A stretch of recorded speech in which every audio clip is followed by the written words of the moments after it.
मैं राधिका खेड़ा हमारे पास बीजेपी से आ गई। राधिका जी, तो अब इस वक्त तो आपके लिए बल्ले बल्ले हो रही है, एग्जिट पोल के नतीजे तो सब आपके पक्ष में आ रहे हैं। ये 3% जो ये बढ़ा हुआ जो वोट है, सबसे जरूरी यही जानना है ना, ये किसका है और ये किधर जाएगा। मेन तो ये क्लियर करेगा, लेकिन एग्जिट पोल आपको जोरदार जबरदस्त मैंडेट दे रहे हैं। सभी को नमस्कार। हमें देश प्रदेश की जनता जबरदस्त मैंडेट देने वाली है। एग्जिट पोल्स की जहां तक बात है, देखिए मुझे लगता है जो साइकोलॉजिस्ट हैं वो अपनी पुरानी गलतियों से सीख गए हैं कि लगातार जो गलत आते जा रहे हैं। हमने देखा किस तरीके से उनकी मट्टी पलट हुई थी हरियाणा में भी। देखो ये ग्राउंड पे बहुत क्लियर है कि जनता भारतीय जनता पार्टी में ही विश्वास रखती है कि, और जो अब की बार वोटर टर्नआउट हुआ है महाराष्ट्र में वो ऐतिहासिक है। 30 साल के बाद इतना हाई वोटर टर्नआउट हुआ है। तो दो चीजें होने वाली हैं। एक, इसमें एक क्लियर मैंडेट जो भी पार्टी जीतेगी उसे मिलेगा, ये तो बहुत तय है, क्योंकि अगर इतना वोटर टर्नआउट हुआ है तो एक तरफा ना कोई हंग असेंबली आएगी, क्योंकि महाराष्ट्र की जनता ने बहुत सैक्रिफाइस किया है और बहुत इसको झेला है। स्पेशली जब कोरोना का काल आया, उनके पास एक ऐसा मुख्यमंत्री था जो अपने घर से बाहर ही नहीं निकलता था, लोग उस तक मिल नहीं पाते थे, पार्टी के नेता ही नहीं मिल पाते थे। तो उन सब चीजों को मद्देनजर रखते हुए इतना करप्शन, मतलब बॉडी बैग्स के ऊपर करप्शन, जो हमारी लाशों पे कोरोना के समय पे करप्शन कर गया मुख्यमंत्री, उनको भी एक क्लियर मैंडेट के लिए इसीलिए जवाब दिया जाएगा। और सबने देखा था कि पिछली बार जो मैंडेट मिला था वो भारतीय जनता पार्टी और शिवसेना की सरकार को मिला था। अब एक और चीज हमने जो वहां देखी कि उस मैंडेट को धोखा देके एनसीपी अजीत पवार एनसीपी शरद पवार और कांग्रेस के साथ मिलकर सरकार बनाई गई। तो इस बार महाराष्ट्र की जनता ने ये इंश्योर किया है कि कोई चोरी की सरकार ना बना सके और एक स्टेबल गवर्नमेंट पे, ताकि स्टेबिलिटी से महाराष्ट्र आगे बढ़े, जो बहुत जरूरी है महाराष्ट्र के लिए। अब आई बात की कौन जीत रहा है, ये तो देखिए एग्जिट पोल्स तो छोड़िए, हम तो पहले दिन से कह रहे हैं ग्राउंड पे, ठीक है, काट की हांडी बार बार नहीं चढ़ती। आपने लोकसभा के समय पे, चाहे हरियाणा हो महाराष्ट्र हो, वहां पे लोगों को एक झूठ बिलीव करा दिया कि संविधान खतरे में, लेकिन उसके बाद लोगों के सामने आ गया कि कौन लोग हैं जो लगातार संविधान को बदलते आए हैं और संविधान में बिलीव नहीं करते। और एक और बात जिससे ये, हाँ, जी राधिका, अभी तो एग्जिट पोल ही है ना, एग्जैक्ट पोल नहीं है, आप जितने विश्वास से आप कह रहे हैं। और यहाँ विपक्ष, अभी सीमा मलिक जी कहती कि शेयर बाजार में हम देखते हैं कि एग्जिट पोल के बाद भी किस तरह से उथल पुथल दिखती है, इस बार सब शांत है, कोई विश्वास नहीं कर रहा। दो बातें आपने कहा कि ये एग्जिट पोल है। देखिए मैं तो पहले ही कह रही हूँ कि पोल को रहने दीजिए, ग्राउंड का नतीजा जो है वो हमने हरियाणा में भी देखा था, और ऐसे ही डिबेट पे मैं आपके साथ थी हरियाणा के नतीजों के पहले, ऐसे ही सुबह थी, और मैंने तब भी कहा था, जब सारे के सारे एग्जिट पोल कह रहे थे और सब कह रहे थे, कोई नहीं मानने को तैयार था कि हरियाणा में भारतीय जनता पार्टी की सरकार मिलेगी, लेकिन ग्राउंड की रियलिटी बहुत अलग थी। और अब मैं आपको बताती हूँ एक बहुत बड़ा फैक्टर, अच्छा हुआ इन्होंने शेयर बाजार की बात करी। अब देखिए ना, एक किस तरीके से विदेशी ताकतों के चलते जो पपेट्स है, विदेशी ताकतों के, राहुल गांधी और उनकी इंडिया अलायंस, वो सबके सब टूल किट चालू हो गए। उनको दिख गया, एक तो लोकसभा का सत्र तो शुरू हो ही रहा है, लेकिन उनको ये भी दिखाई देगा कि महाराष्ट्र और झारखंड में वो हारने वाले हैं।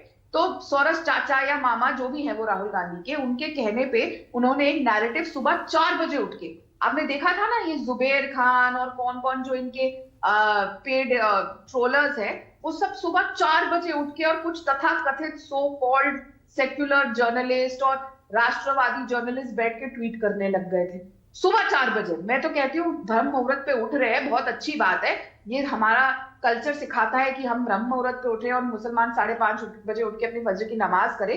लेकिन कोई इनमें से नहीं उठता होगा, मैं आपको गारंटी दे सकती हूँ, जिन्होंने 4 बजे उठ के सोरस चाचा के कहने पे ट्वीट करे। तो वो भी एक दिखा रहा है कि हार के पहले की जो खींच है, और किस तरीके से, बहुत अच्छा उन्होंने शेयर मार्केट की गिरने की बात करी। आपका इंडिया अलायंस किस तरीके से देश विरोधी ताकतों के साथ मिलके शेयर बाजार को, देश विरोधी ताकतों के साथ मिलके यहाँ के बिजनेस प्रोस्पेक्ट्स को हार्म करना चाह रहा है, नतीजे आने के पहले एक बार ये भी देश ने देखी। लेकिन राधिका, अगर हम ग्राउंड की बात कर रहे हैं ना, तो ये जो 3-3.5% जो बढ़ा हुआ वोट है, ये ग्रामीण इलाकों, क्योंकि वहां पर जिस तरह से बंपर वोटिंग हुई है शहरी इलाकों के मुकाबले, वहां किसानों का भी मुद्दा है, मराठा आरक्षण का भी मुद्दा है।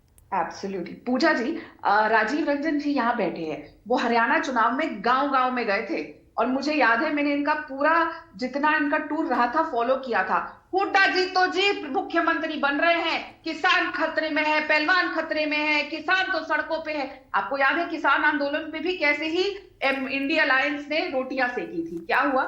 जो इनके किसान आंदोलन के सबसे बड़े नेता थे, उनकी क्या हालत हुई नतीजों में? अगर किसान खतरे में होता और वो किसान आंदोलन सच होता और इंडिया अलायंस द्वारा प्रमोटेड नहीं होता, खालिस्तानी ताकतों द्वारा प्रमोटेड नहीं होता, तो क्या उनके सबसे बड़े लीडर की यह नतीजा होता? और अगर हरियाणा में बेटी, पहलवान, किसान सब खतरे में होते, तो क्या ऐतिहासिक ऐसे जीत होती भारतीय जनता पार्टी की? और ये तो राजीव रंजन जी मुझसे बेहतर बताएंगे, गांव गांव कस्बे कस्बे में वो तो पूरा घूमे थे, मैं उनका एक एक शो फॉलो करी थी, बहुत फैन हूं मैं उनके काम की। एक एक जगह से उन्होंने जो बात करी थी, क्या नतीजा मिल रहा था? यही था कि कांग्रेस की सरकार आ रही है, सब आप लोगों ने डिक्लेयर कर दिया था, हम तो भाई राइट ऑफ हो चुके थे, लेकिन इतिहास रचा गया, इतिहास जो आज तक हरियाणा में नहीं देखा गया। और उसी तरीके से इतिहास ऑलरेडी रचा गया है 30 साल का महाराष्ट्र में। तो वही इतिहास हुआ ना जो लोकसभा में हमने देखा 400 पार का नारा, वही कांग्रेस के साथ हरियाणा में हुआ 70 पार का नारा लगा रहे थे। सिचुएशन कमोबेश सेम सी ही रही ना?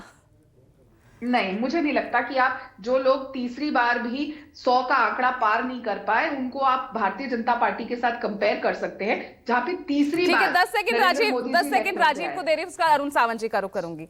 राजीव,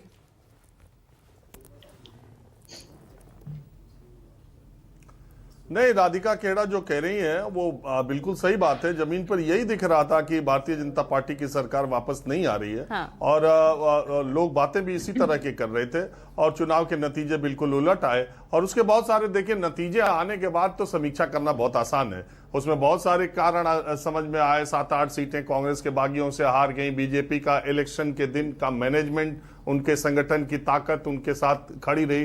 भारतीय जनता पार्टी की अगर इतनी लहर रहती तो उसके इतने कैबिनेट मंत्री नहीं हारते। और उनके सबसे वरिष्ठ नेता जो इतनी बार से जीत रहे थे, अनिल विज, वो 5000 वोटों से एक निर्दल से चुनाव नहीं जीतते। तो बहुत सारे कारण चुनाव के होते हैं। ये बात बिल्कुल ठीक है कि नतीजा आने के बाद समीक्षा करना बहुत आसान है, उसके पहले जो मूड और माहौल होता है वो देखना दूसरे तरीके का होता है। जहां तक किसान, और दूसरी बात है अब हमारे देश की राजनीति सीधे सीधे उस तरफ चल गई कि वोट किसको ज्यादा मिले, चुनाव कौन जीता, तो उसके पीछे के सारे मुद्दे खराब थे, ये बेकार थे, ये वो बातें बेकार थी। अगर किसान आंदोलन खराब था और उसे विदेशी ताकतें और दुनिया ये वो जो भी है, अगर किसानों की वो बात कहीं से किसी से प्रेरित थी, राजनीति थी, उसमें ताकतें थी, तो प्रधानमंत्री को कृषि कानून वापस नहीं लेने चाहिए थे।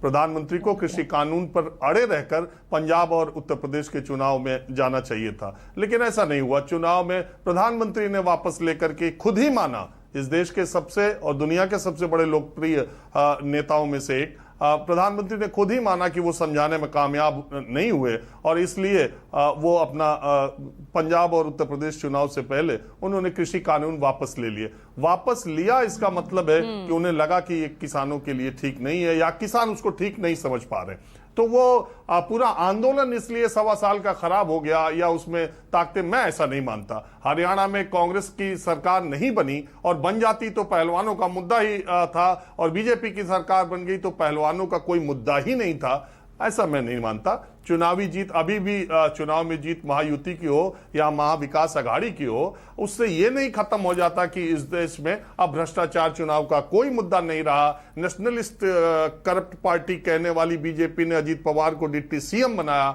और ये बातें खत्म नहीं हो जाती। चुनाव चाहे जो जीते, सत्ता चाहे जिसकी आए, सच हमेशा सच रहता है। अब लेकिन दुर्भाग्य की बात है कि हम सब चीज चुनाव के नतीजों के आधार पर देखते रहते, ऐसा नहीं है। बीजेपी की सरकार बन गई हरियाणा में, उनको मुबारक, उनके संगठन को, उनके सरकार को, उनके नेताओं को, उन्होंने अच्छा काम किया, शायद इतना अच्छा किया जो दिखाई भी नहीं दे रहा था और रिजल्ट उनके मुताबिक आए। शायद महाराष्ट्र में भी आए, शायद झारखंड में भी आए, तो निश्चित तौर पर वो तारीफ के हकदार होंगे। उनका संगठन, उनका काम, उनका प्रबंधन, उनका चुनाव लड़ने का साधन संसाधन, वो सब पर 20 पड़ेगा।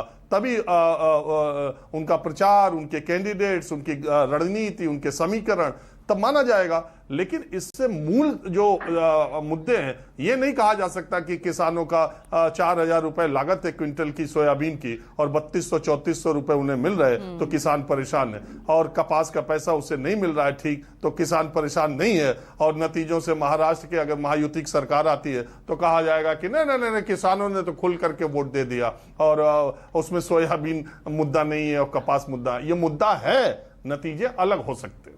बिल्कुल, नतीजे अपनी जगह हैं, मुद्दे अपनी जगह है। Very fair point you raise Rajiv.